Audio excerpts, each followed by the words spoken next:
Yo, what's good, everybody? Now, I wasn't expecting to do this. I don't think I would ever do a Vans unboxing, bro, because I hate Vans.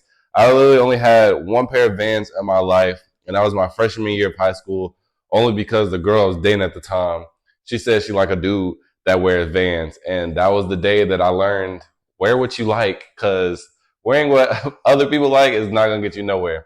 And I also learned that I was flat footed and Vans literally feel terrible.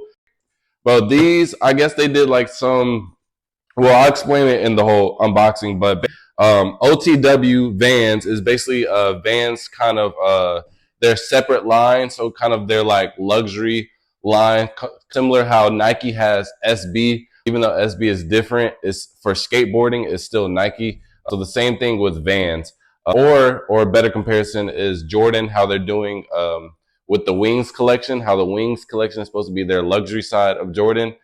So even though they're still Jordans, it's just a separate side. Well, this is what Vans is doing.